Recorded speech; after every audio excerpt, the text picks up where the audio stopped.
सभी को सादर जय जिनेन्द्र।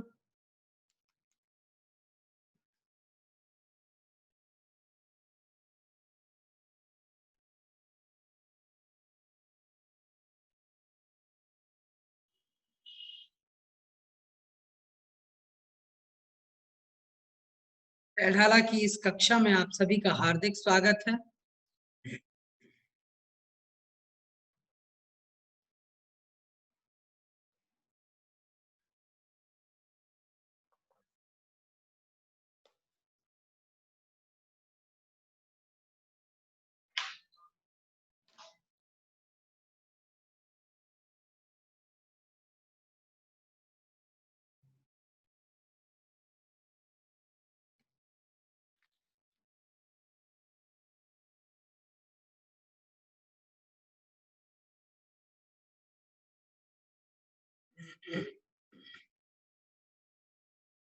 सभी को जय जिनेन्द्र। हम कक्षा प्रारंभ करने जा रहे हैं।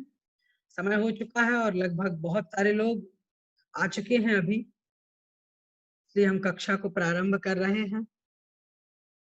आइए शुरू करते हैं मंगलाचरण के साथ। सभी अपने दोनों हाथ जोड़ लें। हीन भुवन में सार, वीतराग विज्ञानता, शिव स्वरूप शिवकार, नमः त्रियोग संहारिके। बोलिए पंच परमेष्टि भगवान की जय। द्वादशांगमयी जिनवाणी माता की जय। संत शिरोमणि आचार्य भगवंत विद्यासागर जी महाराज की जय। मुनि पुंगव श्री 108 सुधा सागर जी महाराज की जय। अढ़ाई द्वीपस्थ समस्त मुनि राजों की जय। सभी को सादर जय जिनेन्द्र। हम सभी लोग अभी कक्षा प्रारंभ कर रहे हैं छैढाला जी की, और छैढाला जी की इस कक्षा में हम पहली ढाल से अध्ययन कर रहे हैं। और पहली ढाल से हमने जहां तक अध्ययन कर लिया है, एक बार उन सभी का हम पाठ करेंगे। आपके पास में हमारी पीडीएफ फाइल पहुंच गई होगी, तो आप पीडीएफ फाइल अथवा पुस्तक आपके पास है तो उससे आप देख करके पाठ कर लीजिए। और मैं स्क्रीन शेयर भी कर रहा हूँ, तो आप इसको देख करके भी पाठ कीजिएगा। पुस्तक की ये पीडीएफ है। आइए शुरू करते हैं। जे त्रिभुवन में जीव अनंत, सुख चाहे दुख तैं भयवंत, ताते दुख हारी सुखकार, कह सीख गुरु करुणा धार, ताहि सुनो भवि मन तेरे आन, जो चाहो अपनो कल्याण। मोह माया मद पियो अनादि, भूले आप को बर मतवादी। तास ब्राह्मण की है बहु कथा, कछु कहूँ कही मुनि अथा। काल अनंत निगोद मझार, बीत्यो एक इंद्रिय तन धार। एक श्वास में 8-10 बार, जन्म्यो मर्यो भर्यो दुख भार। निकसी भूमि जल पावक भयो, पवन प्रत्येक वनस्पति थयो। दुर्लभ लही ज्यों चिंतामणि, त्यों पर आय लही त्रस तणी। लट पे पील अली आदि शरीर, धर धर मर्यो सही बहु पीर। कबहू पंचेंद्रिय पशु भयो, मन बिन निपट अज्ञानी थयो। सिंहादिक सैनी है क्रूर, निबल पशु हति खाए भूर। प्रकार से हमने अभी तक 6 छंदों को पढ़ा है और 6 छंदों के अर्थों को हम सभी ने जाना है। आज हम लोग उसके आगे से अध्ययन करने जा रहे हैं और हमें पढ़ना है आज 7वें छंद को, और 7वें छंद के अर्थ को हम सभी लोग पढ़ेंगे। आइए एक साथ हम सभी लोग प्रारंभ करते हैं 7वें छंद को, और 7वें छंद का पहले मैं उच्चारण करूंगा, उसके बाद फिर आप सभी लोग उस उच्चारण को करिएगा। कबहू आप भयो बलहीन, सबलन करि खायो अति दीन। छेदन भेदन भूख प्यास, भार वहन हिम आतप त्रास। चलिए अब आप सभी लोग बोलिएगा।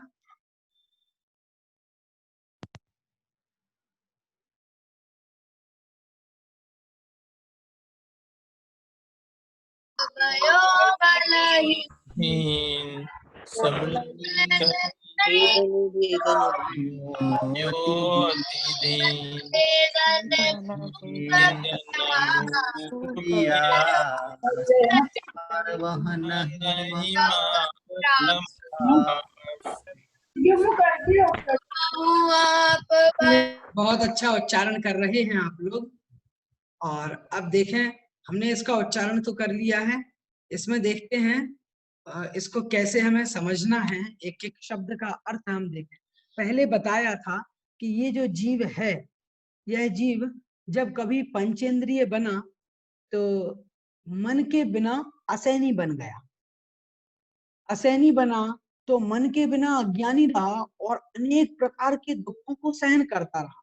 बहुत सारे दुखों को इस जीव ने सहन किया, और जब इन सभी दुखों को सहन कर लिया तो उसके बाद जब यह जीव सैनी बना, तो सैनी बनने के बाद में सिंह की तरह, शेर की जैसे अनेक प्रकार के जो शेर हैं, भेड़िए हैं, चीते हैं, बाघ हैं, इस प्रकार से गैंडा है, इस प्रकार के अनेकों हिंसक पशु बना।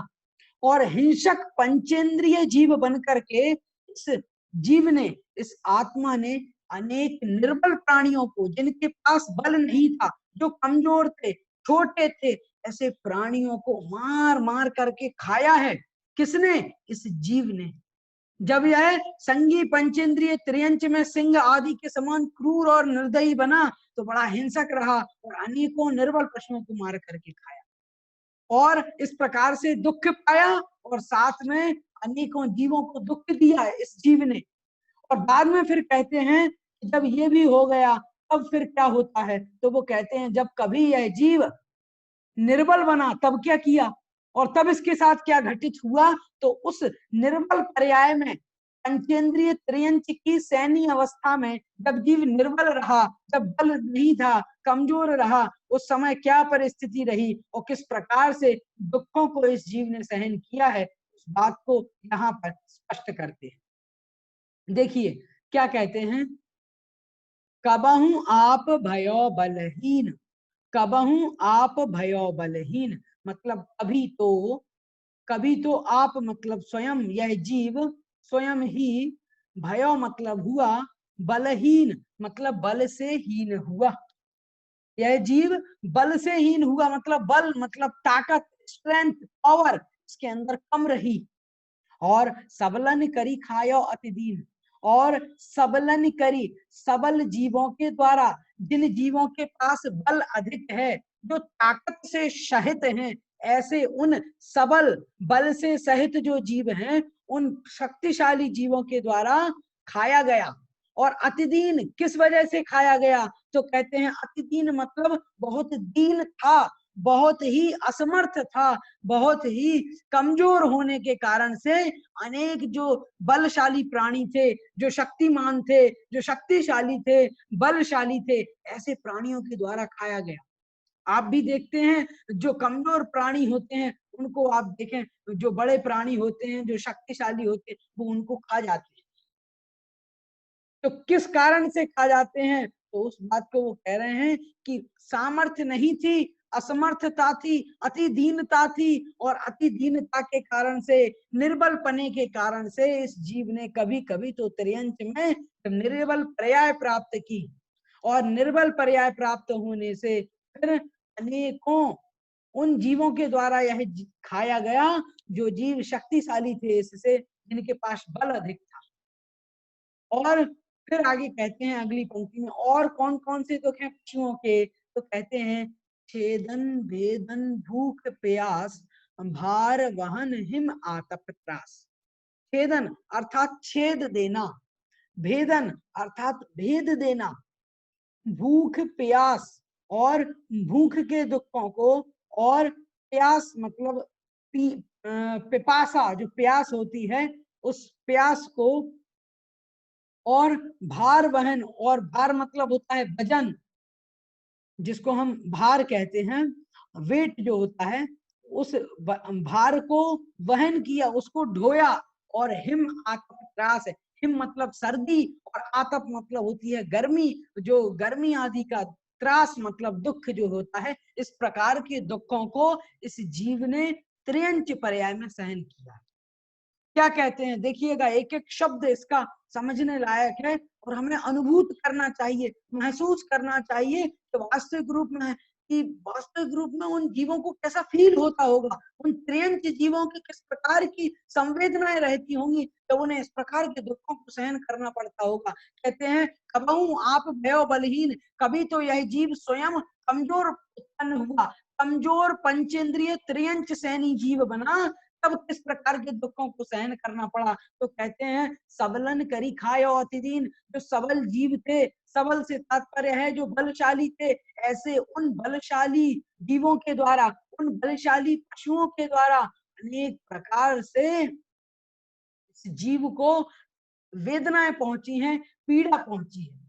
और क्या हुआ है, तो कहते हैं कि खायो अतिदीन, उन्होंने इसको, सबल जीवों ने इसको खा लिया, उनके खाने के द्वारा कितनी वेदना हुई कि उनकी पर्याय ही नष्ट हो गई।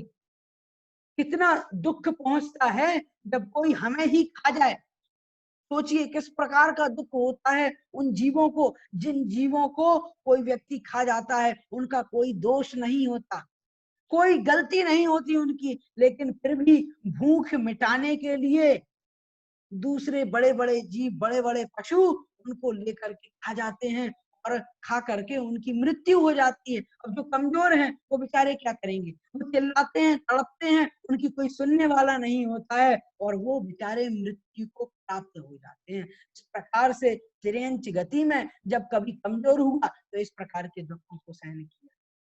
पहले बताया था कि जब बलशाली हुआ यह जीव, तो बलशाली होने के कारण से कैसा दुख रहा, जब बलशाली रहा तो इसने अनेक प्रकार के पाप के कार्य किए और अनेक प्रकार के जीवों को मार मार करके स्वयं खाया।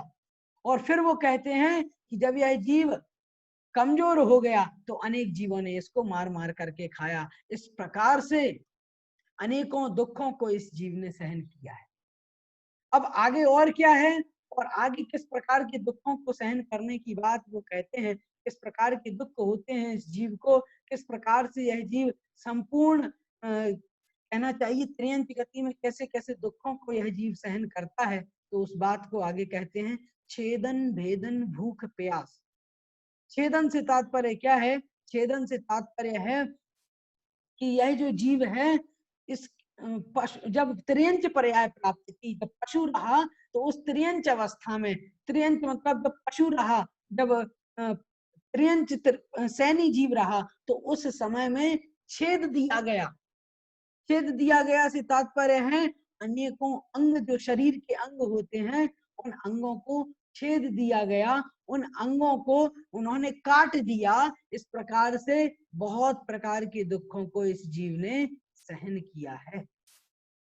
और किस प्रकार के दुख हैं? तो था भेद दिया, भेदन कर दिया। जो अनेक शरीर के अवयव थे उन अवयवों को बार बार भेदा है। बहुत प्रकार से उनको कहना चाहिए, जब हाथी आपने देखा होगा, जब हाथी नहीं चलता है तो बार बार अंकुश के द्वारा उसका जो महावत होता है, जो उसको पालता है, उसको चलाता है, जिसके नियंत्रण में हाथी होता है, तो आप देखेंगे वह महावत उस हाथी को बड़े नुकीले अंकुश को लेकर के उसके ऊपर वार करता है और बार बार उसकी मोटी सी खाल में बार बार उससे पीड़ाएं देता है। क्यों? क्योंकि वह उसको चलाना चाहता है अपने हिसाब से। इस कारण से अनेक प्रकार से दुखों को सहन करना पड़ा उन जीवों को। और आगे फिर बताते हैं भूख प्यास किस प्रकार के दुख हैं। तो उन्होंने कहा भूख का दुख है, क्योंकि बेचारे वो प्राणी हैं और वो किसी से कह नहीं पाते हैं। अनेकों प्रकार के दुखों को उन्हें सहन करना पड़ता है, कोई उनकी सुध लेने वाला नहीं है। हम तो अपनी माँ से कह देते हैं कि माँ मुझे भूख लगी है, मुझे रोटी दो, भोजन दो, पानी दो, लेकिन वो बेचारे भूख प्यास के इस प्रकार के दुखों को सहन करते हैं। वो किससे कहें? कौन है उनकी सुनने वाला? वो बेचारे निर्बल जीव हैं, उनके पास ताकत नहीं है, शक्ति नहीं है। बेचारे कभी तो निर्बल पर्याय प्राप्त करके जैसे तैसे गुजारा कर रहे थे, तो किसी शक्तिशाली जीव ने आकर के उनको खा लिया। और जैसे तैसे अगर बच भी गए तो उन्होंने कहा छेदन भेदन का दुख है। अभी तो कोई शिकार नहीं करता, सरकार ने शिकार पर रोक लगा दी है, लेकिन पहले के समय में लोग अपने शौक के लिए अनेक प्रकार के शस्त्र अस्त्र से अनेक प्रकार के पशुओं को मारते थे अपने शौक के लिए, शौक की पूर्ति के लिए। आज भी देखा जाता है अनेकों प्रकार के जो लोग होते हैं वो गुलेल आदि के माध्यम से अपने शौक के लिए, अपनी इच्छा पूर्ति के लिए बहुत प्रकार के कबूतरों को, चिड़ियों को मारते हैं। तो इस प्रकार से अनेक प्रकार के दुखों को उन्हें सहन करना पड़ता है, जबकि उनकी कोई गलती नहीं होती। इस प्रकार से इस जीव ने त्रियंग के पर्याय में अनेकों दुखों को सहन किया है। छेदन भेदन के दुख सहे हैं, किसी ने जब चाहा तब छेद दिया, जब चाहा तब भेद दिया।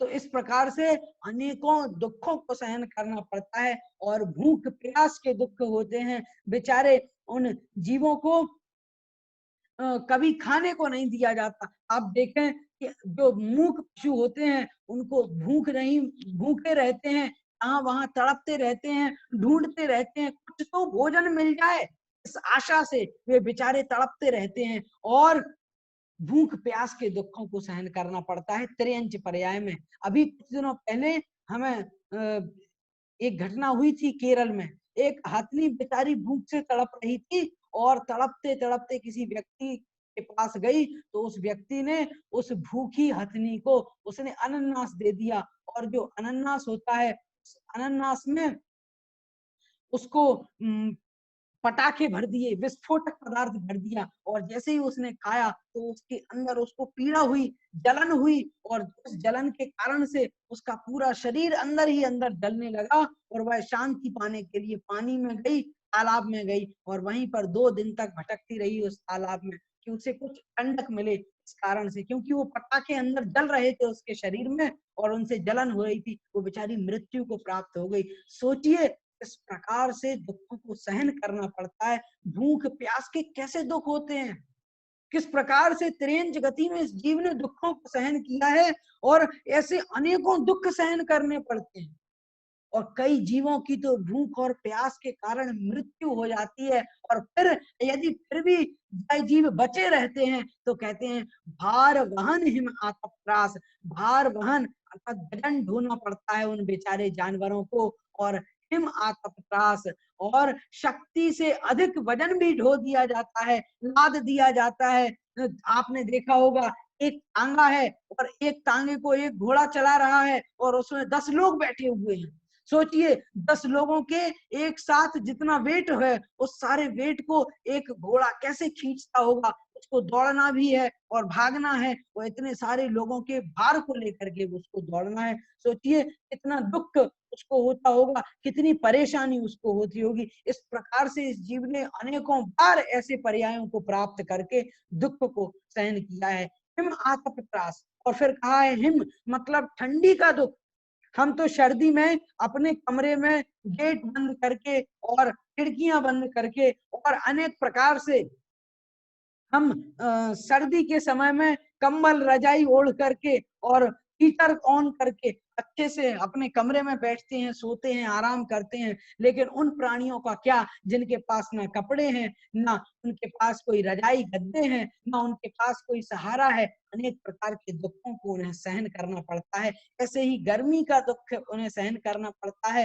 इतनी भीषण गर्मी जो आज के समय में 45 और 47 के लगभग टेम्परेचर जा रहा है, 45 और 47 तक हो जाता है। ऐसे इस समय में अनेकों प्रकार से हम तो प्रयत्न करते हैं, ठंडा ठंडा भोजन करते हैं, ठंडा ठंडा पानी पीते हैं और शीतल पेय पीते हैं जिससे हमें गर्मी ना लगे, और एसी कूलर पंखे में रहते हैं। लेकिन उन प्राणियों को जो तिर्यंच हैं अनेक प्रकार के दुखों को सहन करना पड़ता है। इतने दुखों को इस जीव ने तिर्यंच गति में पशु बन करके उठाया है और सहन किया है। इस प्रकार से अनेकों दुख सहन किए हैं, ऐसा एक दुख नहीं है। आगे उसी की बात आगे 8वें पद में की जाएगी। देखिएगा क्या कहा है, आइए मैं पढ़ता हूं, आप सभी लोग भी मेरे साथ में पढ़िएगा। बध बंधन आदिक दुख घने, कोटि जीव तै जात न भने, अति संक्लेश भाव तै मर्यो, घोर स्वाप्र सागर में पर्यो। चलिए अब आप सभी लोग बोलिएगा।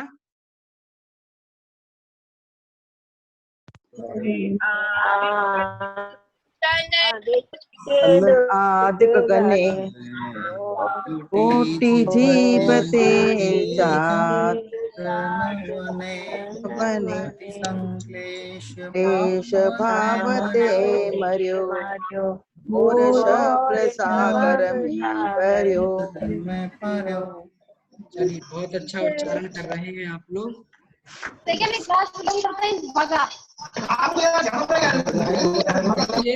यहाँ पर क्या अर्थ बताया गया है देखिएगा। यहाँ पर इन्होंने बताया है कि तिर्यंच गति में किस प्रकार के दुख हैं और किस प्रकार से नरक गति के दुख हैं। इस प्रकार से इस जीव को अनेकों दुखों को सहन करना पड़ता है, और कैसे कैसे दुख हैं और किस प्रकार से यह जीव सभी प्रकार के दुखों को सहन करता है। तो कहते हैं बध बंधन आदिक दुख घने। बध और बंधन आदिक दुख घने हैं। इस प्रकार से अनेकों दुख हैं। घने मतलब बहुत सारे, एक साथ सघन रूप से बहुत इकट्ठे ये दुख हैं। और कोटि जीवते जात न भने, और कोटि जीवते मतलब करोड़ों जीव से, कोटि मतलब करोड़ों और जीव मतलब जिह्वा से, जो हमारी टंग है उसको जीव बोलते हैं, जिह्वा बोलते हैं। ऐसी करोड़ों जीवों से, करोड़ों जिह्वाओं से जात न भने, कहने को नहीं आते हैं, कह नहीं पाते हैं।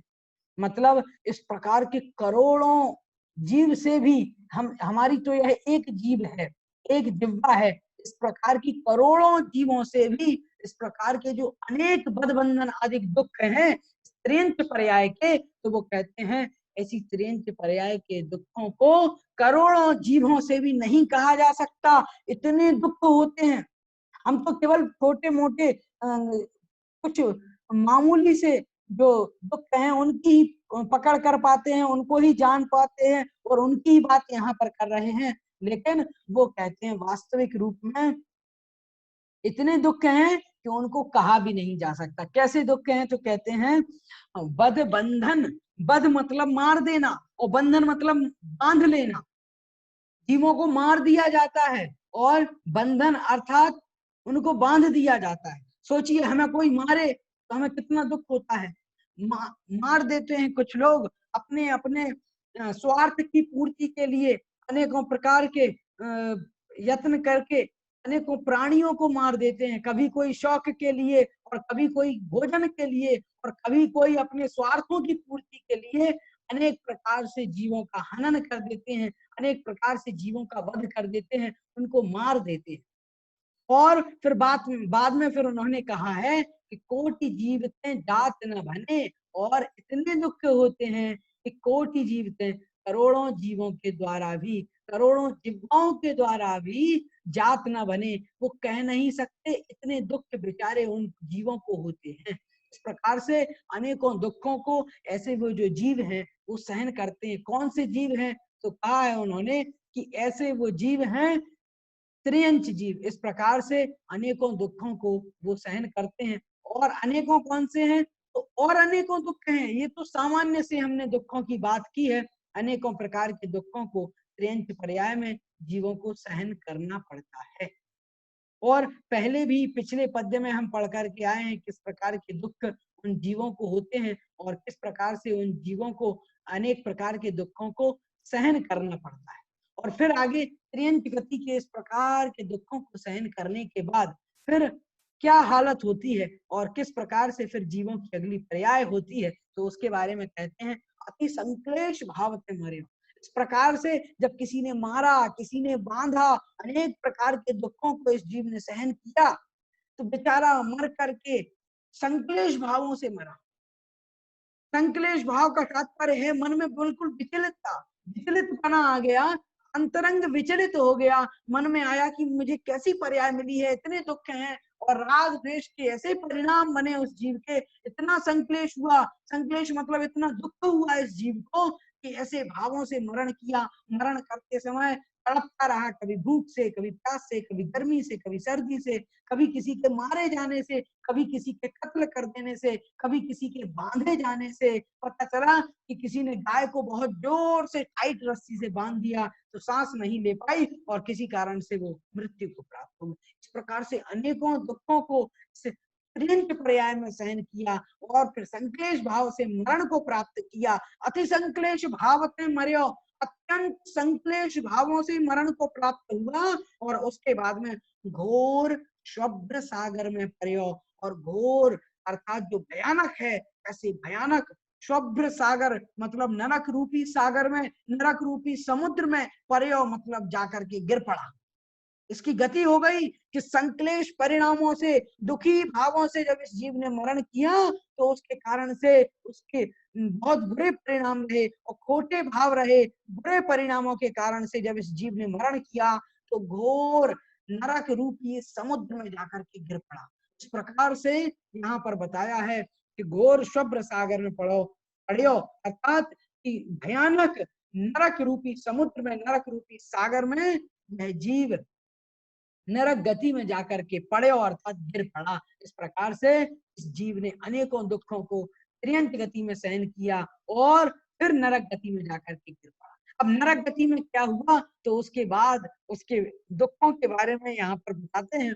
आइए हम पढ़ेंगे इस 9वें छंद को और 9वें छंद के अर्थ को जानेंगे। मैं चाहूंगा पहले मैं इसका उच्चारण करता हूँ, फिर आप सभी लोग एक साथ इसका उच्चारण करेंगे। चलिए मैं इसका उच्चारण करता हूँ। कहाँ भूमि पर सत दुख इसो, बिच्छू सहस डसे नहीं तिसो। तहाँ राध श्रोणित वाहिनी, कृमिकुल कलित देह दाहिनी। अब आप सभी लोग एक साथ उच्चारण करिएगा। महाभूमि सत दुख इसो, शुद्ध सडसे नहीं तिसो, आहाराद श्रोणित वाहिनी, देह दाहिनी। बहुत अच्छा उच्चारण कर रहे हैं आप लोग। और अब हम देखते हैं यहाँ पर कैसा अर्थ है, किस प्रकार से हमें इसको समझना है। यहाँ पर कहते हैं नरक की भूमि और नरक में किस प्रकार के दुखों को यह जीव सहन करता है। तो बताते हैं कि तहाँ भूमि पर सत दुख ऐसो। कहाँ मतलब वहां, कहाँ मतलब वहां, वहां कहाँ, तो कहा नरक में। वहां नरक में भूमि पर सत, भूमि मतलब होती है धरती, धरा, पृथ्वी। तो वहां की जो नरक की भूमि है, नरक की जमीन है, नरक की पृथ्वी है, उस धरती को परसत मतलब स्पर्श करते साथ ही, छूते साथ ही, उस नरक की पृथ्वी को छूने के साथ ही परसत दुख इसो, इसो मतलब ऐसा, और दुख मतलब दुख, ऐसा दुख होता है। वो कहते हैं कि इस जीव ने जब नरक पर्याय प्राप्त की, तो नरक में कैसे दुख प्राप्त किए। तो कहते हैं तहाँ भूमि परसत दुख इसो, वहां की नरक की भूमि को स्पर्श करते साथ ही दुख इसो, इस प्रकार का दुख हुआ कि बिच्छू सहस डसे नहीं तिसो। सहस मतलब हजारों, डसे मतलब डसना, और नहीं मतलब नहीं, सो मतलब वैसा, और बिच्छू मतलब बिच्छू। तो हजारों बिच्छुओं के एक साथ डसने पर जैसा दुख नहीं होता, वैसा दुख वहां की नरक की भूमि को स्पर्श करने के साथ ही हुआ।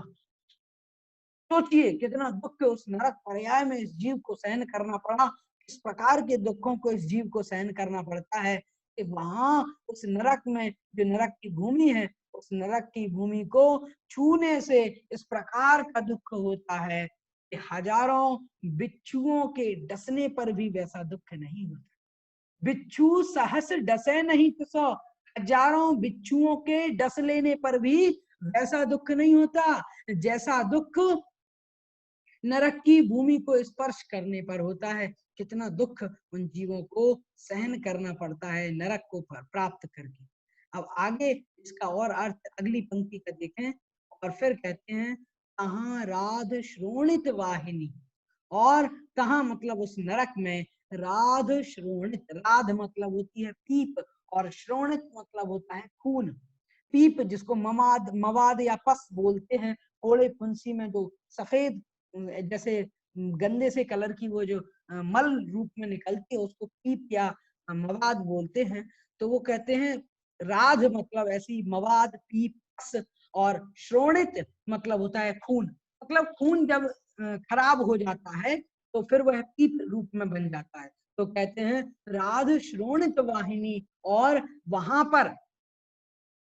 पर मतलब कहां पर, नरक में, वहां उस नरक में राध शोणित खून और पीप की वाहिनी, अर्थात ऐसे खून और पीप से भरी हुई, खून और पीप बहाने वाली, और खून पीप की नदी जो है वह वहां पर वैतरणी नाम की नदी वहां पर बहती है। और कृमि कुल कलित, कृमि मतलब होते हैं कीड़े, और कुल मतलब होता है उनके समूह। तो इस प्रकार के कीड़ों के समूह से कलित मतलब भरी हुई होती है, और देह दाहिनी, और शरीर को जलाने वाली होती है। कैसी होती है वह नदी, तो कहते हैं वह वैतरणी नदी, कहाँ राध श्रोणित वाहिनी, और वह जो नदी है वह खून और पीप की नदी होती है। खून और पीप से भरी हुई नदी होती है, खून और पीप उसमें बहता है। और फिर कहते हैं कृमि कुल कलित देह दाहिनी, और कृमि मतलब जो कीड़े हैं, उन कीड़ों के कुल मतलब समूह से, कलित मतलब भरी हुई होती है, और देह दाहिनी शरीर को जलाने वाली होती है। उस नदी का यदि कोई नार की जीव पानी भी पी ले, बहुत प्यास के कारण से वह बेचारा पानी भी पी लेता है, तो उसको जैसे ही वह पानी पीने को होता है तो वह कीड़ों से भरी हुई है, शरीर को जला देती है, उसके संपूर्ण शरीर में आग सी जल जाती है और इस प्रकार की पीड़ा होती है कि पूछिए नहीं। हम सोचिए, एक छोटी सी कड़वी सी दवाई होती है जो उतनी कड़वी नहीं होती, लेकिन उसको खाने के बाद हमारा मन खराब हो जाता है। हाँ, 2-5 मिनट तक हमारा मन नहीं लगता। अब कड़वी नीम के पत्ते खाकर देखिए, आपका घंटे भर तक तो मन खराब और मुंह खराब हो जाएगा। अब सोचिए उन जीवों को कितना दुख होता होगा। इतनी ऐसी वैतरणी नदी का जब वो खून और कीप से भरा हुआ पानी पीते हैं और जो कि कीड़ों से भरा हुआ है, बेचारों को जब प्यास लगती है तो उस पानी पीने के बाद किस प्रकार से शरीर उनका जल उठता है, इस प्रकार की वेदना नरक में इस जीव को सहन करनी पड़ती है। इस प्रकार से नरक गति के दुखों का वर्णन यहाँ पर इस छंद में बहुत अच्छे तरीके से बताया है। 9वें छंद में हम लोगों ने पढ़ा। आइए अब हम आगे बढ़ते हैं और नरक गति में और कैसे कैसे दुख हैं, किस प्रकार से जीवों को दुखों को सहन करना पड़ता है, तो उसके बारे में अगला छंद है इसमें और बताया है कि किस प्रकार के दुख नार की जीवों को सहन करने पड़ते हैं। आइए हम आगे पढ़ते हैं और देखते हैं इसमें क्या बताया गया है।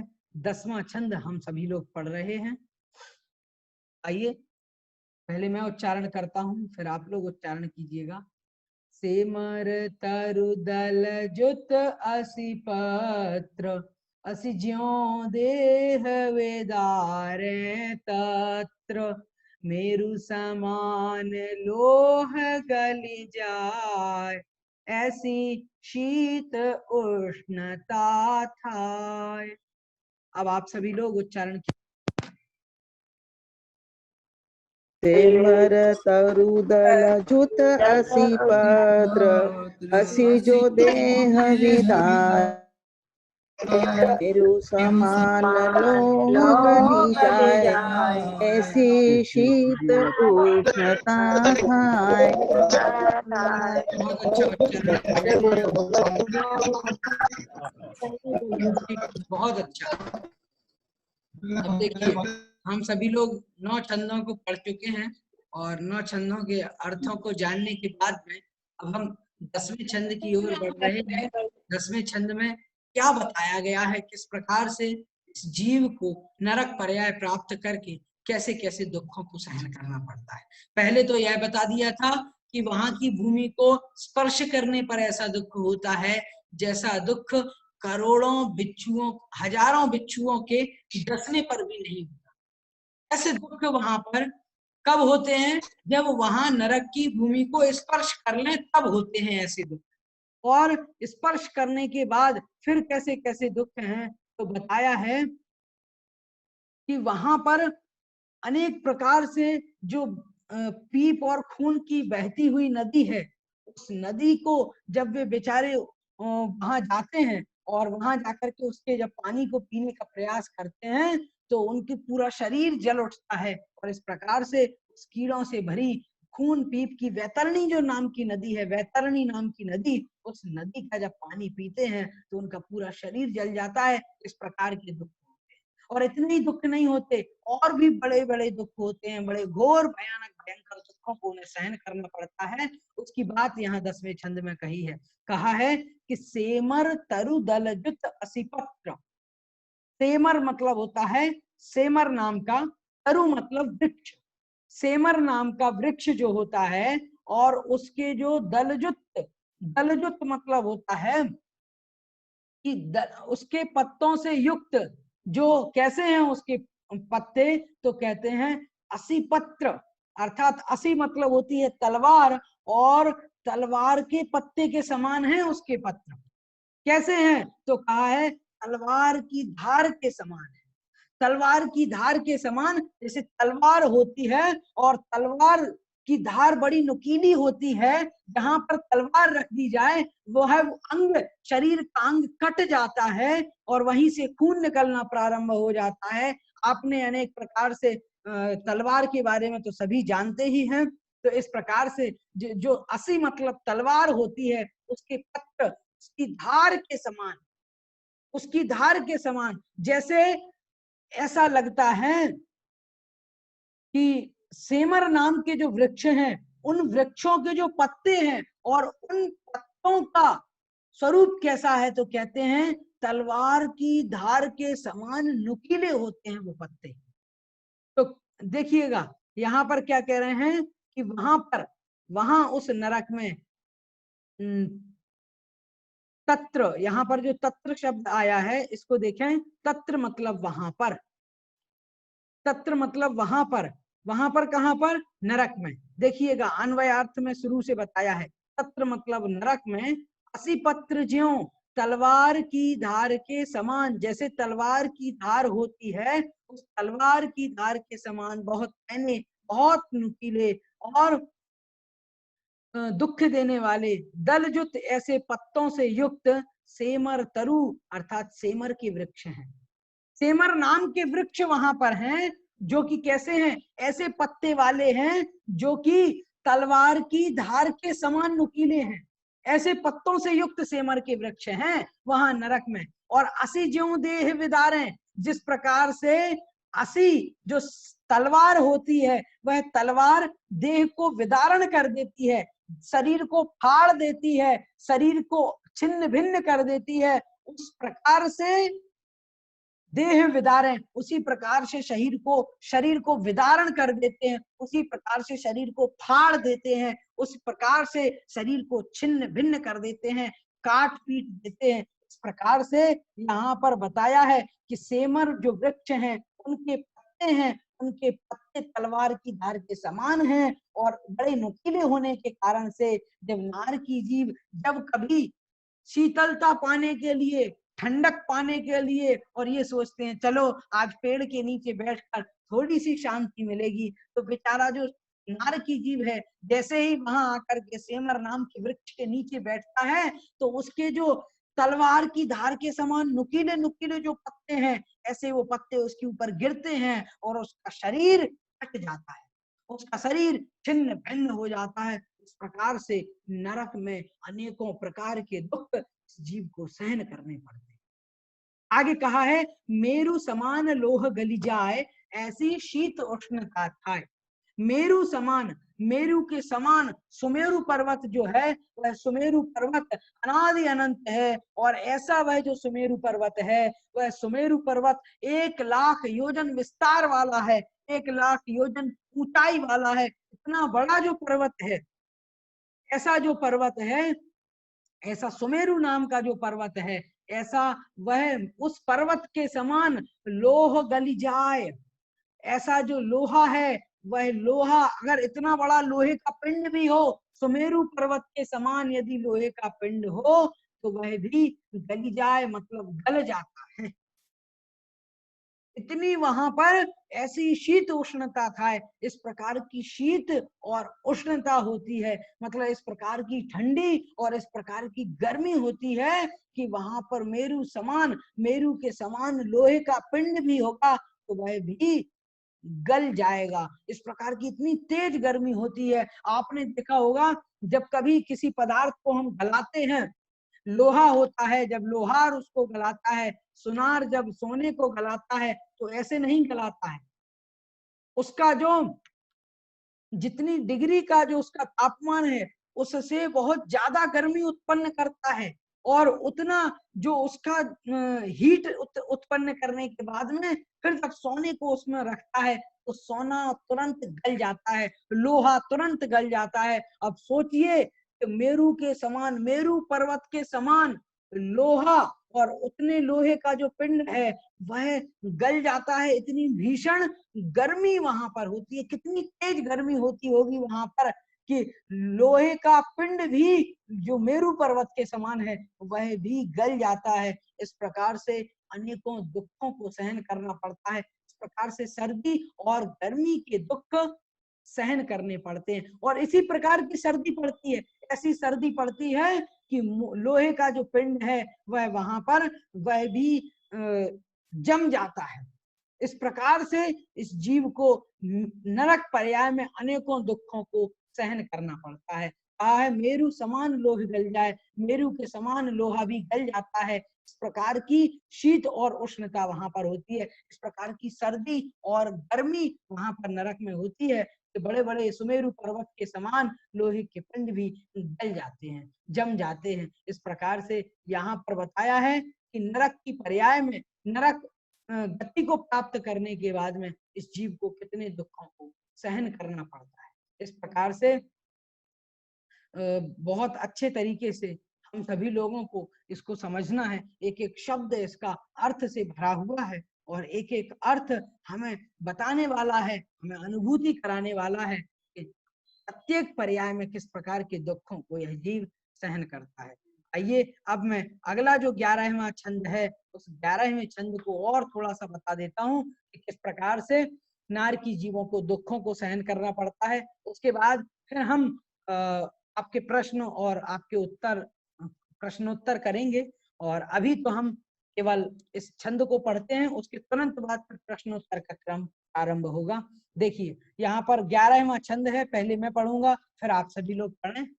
तिल तिल करें देह के खंड, असुर भिड़ावे दुष्ट प्रचंड, सिंधु नीर ते प्यास न जाए, तो पण एक न बूंद लहाए। अब आप लोग इसका उच्चारण करिएगा।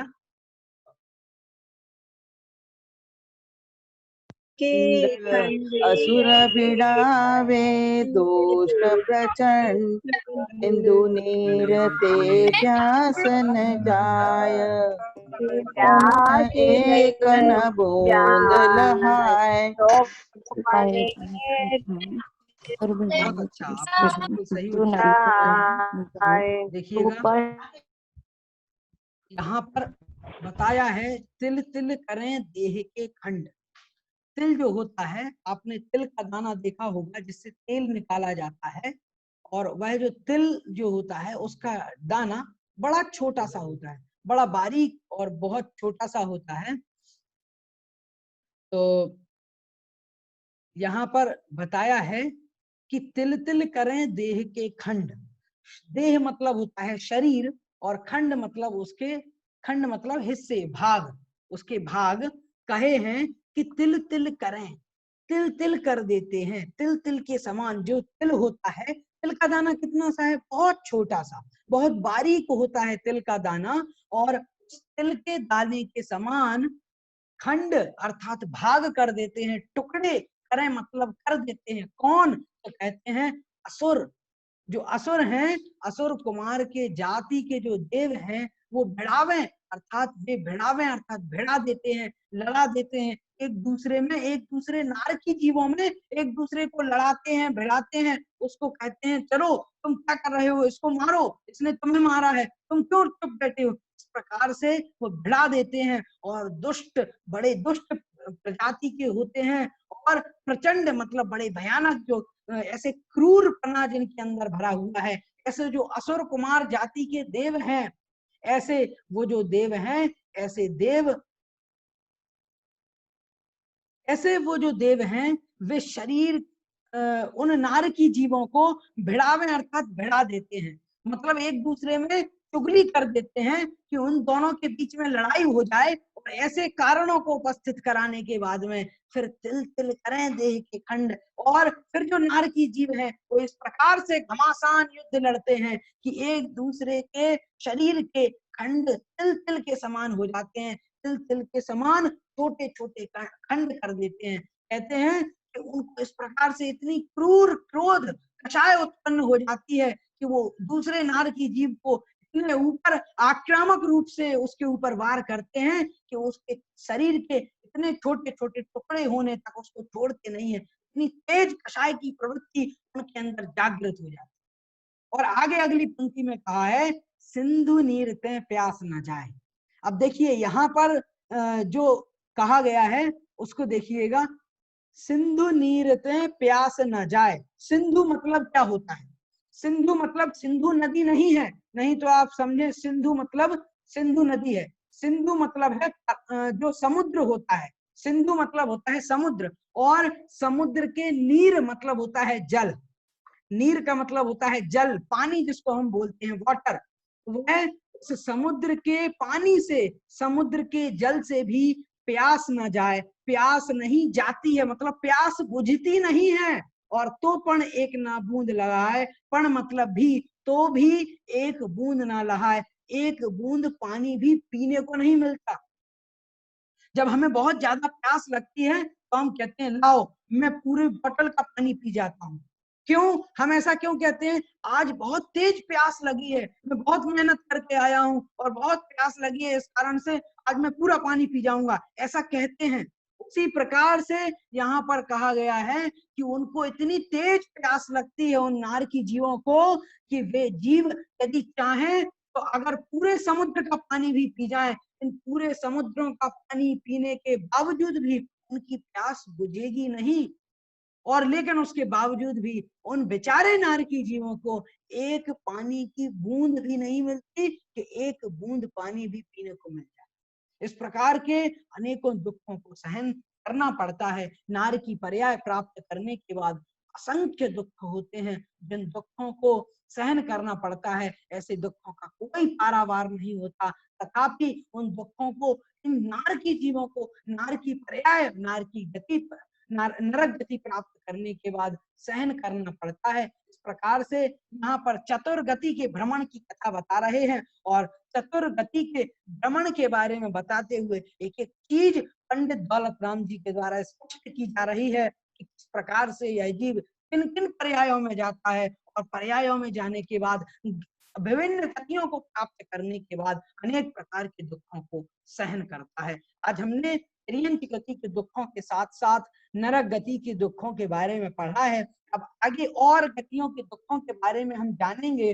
अगले जो पद्य हैं, अगले छंद हैं, उनमें और अच्छे तरीके से मनुष्य गति, देव गति और नरक गति के दुख हैं, उन सभी दुखों के बारे में बताया जाएगा कि ये जीव अनेक प्रकार से संसार भ्रमण करता रहा तो कैसे कैसे दुखों को इस जीव ने सहन किया है। वो सारी बातें आज हम लोग नहीं ले पाए हैं, कल जरूर हम इन सबको पूरा करेंगे और प्रत्येक शब्द के अर्थ को और प्रत्येक छंद के अर्थ को हम जानेंगे, समझेंगे और उसका अनुभव करेंगे। आज हमने जहां तक पढ़ लिया है, इसमें यदि आपको कोई प्रश्न है तो आप मुझसे अभी पूछ सकते हैं। हैंड रेज कर दीजिए जिनको यदि कोई प्रश्न पूछना है, मैं उनको अनम्यूट करके फिर उनसे प्रश्न पूछ लूंगा। प्रेरणा जी जैन हैं। प्रेरणा जी आप कुछ पूछना चाहती हैं, बताइएगा।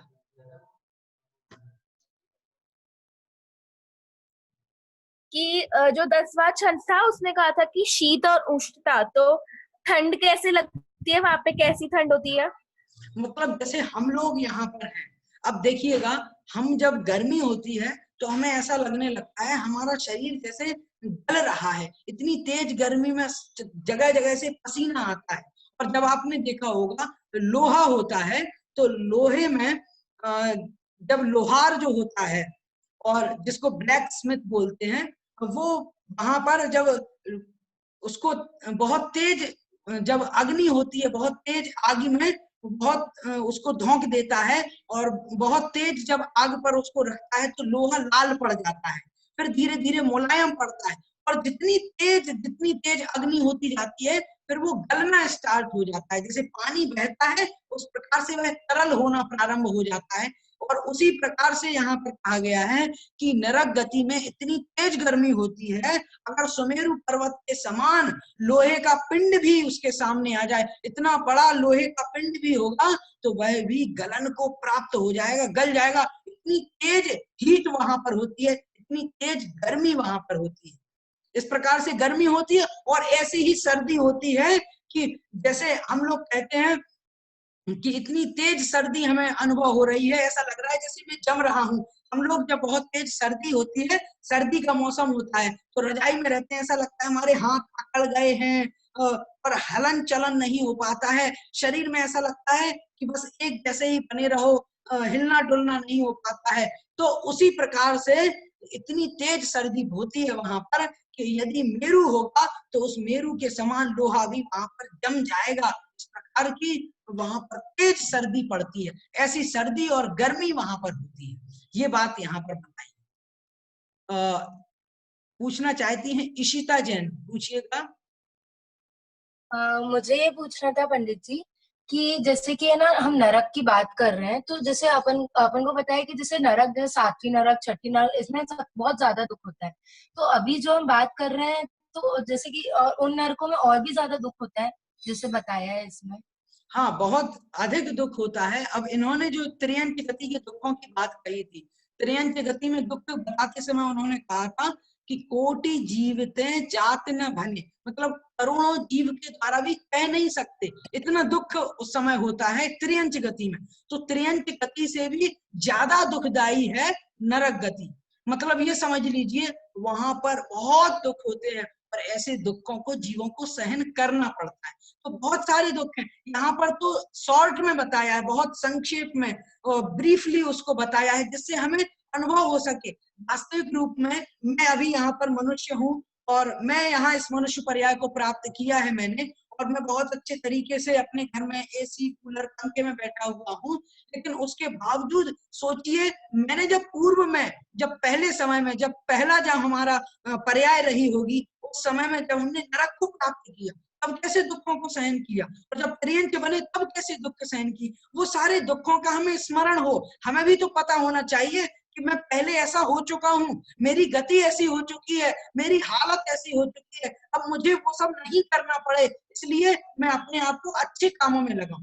इससे हमें एक मोटिवेशन मिलता है कि हम आगे कुछ अच्छा कर सकें, जिससे हमें नरक के दुखों को सहन नहीं करना पड़े। इसलिए ये बताया है, जिससे हम उससे हमें ये लगे कि नहीं, अब मुझे नरक में कभी नहीं जाना है, मैं अच्छे काम करूंगा और अच्छे कामों को करके फिर नरक से बचने की कोशिश करूंगा, जिससे मुझे नरक की पर्याय की प्राप्ति नहीं हो। श्रुति जैन कुछ पूछना चाहती हैं? श्रुति जैन, मेरी आवाज आ रही है? श्रुति जैन बोलिए। हाँ जी, हाँ, आपको मेरी आवाज आ रही है? जी जी जी। हाँ जी। ये असुर कुमार जाति के देव का मतलब? देव अनेक प्रकार के होते हैं, 4 प्रकार के देव कहे गए हैं, और उनमें भी भवनत्रिक देव होते हैं, और भवनवासी देव जो एक प्रकार के देव होते हैं 4 प्रकार के देव में, और उन भवनवासियों में असुर कुमार जाति के देव होते हैं। उनमें सबसे पहले नंबर के आते हैं असुर कुमार जाति के देव। इनका नाम रहता है देवों में असुर नाम का। तो ये जो क्या करते हैं, और इन असुरों में भी एक जाति होती है अम्बावरीश नाम के देव। असुर कुमार में भी अम्बावरीश नाम की जाति के देव होते हैं, और वे बड़े मतलब बुरे परिणाम वाले होते हैं। जब छोटे बच्चे, आपने देखा होगा, जो छोटे बच्चे होते हैं जो बहुत उद्दंड टाइप के होते हैं, जो बड़े शैतान होते हैं, आपने उनको देखा होगा, वो छोटे बच्चे तो चींटों को लेकर के एक दूसरे में लड़ाई करवा देंगे, पता चले तो बच्चों में एक दूसरे में लड़ाई करवा देते हैं। तो जैसे वो करते हैं, खिलौनों में लड़ाई करवा देते हैं और उन्हें बड़ा आनंद आता है, नहीं मैं जीत गया। अब जैसे ये जो गेम चलते हैं, आपने देखा होगा पबजी और दुनिया भर के जो गेम आ रहे हैं मोबाइल पर या कंप्यूटर पर, इंटरनेट पर, उन सभी गेम्स में क्या होता है, एक दूसरे को मारने पीटने की बात होती है, और हमें बड़ा आनंद आता है। हम टीवी देखते हैं, तो टीवी देखते टाइम पे क्या होता है, जब टीवी देखते हैं तो एक दूसरे में जब लड़ाई होती है, जब हीरो विलेन को मारता है, तो हमें लगता है कि विलेन पिट रहा है, बहुत अच्छा हो रहा है इसके साथ। तो ऐसा हम जब सोचते हैं, ऐसा जब हमारे मन में फील आता है, तो वो जो असुर कुमार जाति के देव हैं, उनमें तो और ज्यादा रहता है। अब उनके पास अवधि ज्ञान भी होता है, और वो सब कुछ जान लेते हैं पिछली पर्याय में क्या हुआ। तो वो ये सोचते हैं कि ये जो नारकी जीव तुम्हारे सामने आया है, ये पहले तुम्हारा मित्र था और इसने तुम्हारे साथ गड़बड़ कर दी, तुम्हारे पैसे इसने रख लिए थे और तुम्हारे साथ उसने बहुत धोखा किया। ऐसा कह करके उसको ध्यान दिलाते हैं पिछले भाव में क्या हुआ, और नहीं भी दिलाए तो इस पर्याय में दिला देते, देखो इसने तुम्हें मारा था, अब तुम क्या कर रहे हो, तुम क्यों चुप बैठे हो, तुम भी मारो। ऐसा कह के उसको उकसाते हैं, प्रेरित करते हैं, और प्रेरित करने के बाद में वो बेचारा बहुत अधिक क्रोध कषाय उसके अंदर जागृत हो जाती है, और फिर वो अपने आप को रोक नहीं पाता और वो दूसरे को मारने के लिए दौड़ता है, फिर दूसरा दौड़ता है। इस प्रकार से दोनों के बीच में केशा केशी मुष्टा मुष्टी होती है, दोनों के बीच में घमासान होता है, और फिर उसके कारण से वो बताते हैं तिल तिल करें देह के खंड, और फिर इतनी तेज उनके अंदर कषाय जागृत हो जाती है कि वो दूसरे नार की जीव को उसके कण कण को भी अलग करके काट काट करके फिर वो अपनी क्रोध कषाय को शांत कर पाता है। इतनी क्रोध कषाय उसके अंदर जागृत हो जाती है। मतलब जिसको अगर हम अपनी भाषा में कहें तो ये कहना चाहिए उसकी बोटी बोटी अलग कर देता है। इस प्रकार से इतनी तेज कषाय उसके अंदर जागृत हो जाती है। आज का समय हो चुका है और समय बहुत हो गया है, इस कारण से 11 बज चुके हैं। मैं आप सभी के समय का अतिक्रमण करना नहीं चाहता हूं और अगले जो आपके प्रश्न हैं, 2-3 लोगों ने प्रश्न के लिए हैंड रेज किया है, मैं उन सभी से यही कहूंगा कि आप ग्रुप पर हमसे पूछ लीजिएगा। समय बहुत हो चुका है, अगली क्लास है और उनको डिस्टरबेंस हो जाएगा, इस वजह से आज हम आपके प्रश्नों को नहीं ले पाए हैं। ग्रुप में आप हमसे पूछ लीजिएगा।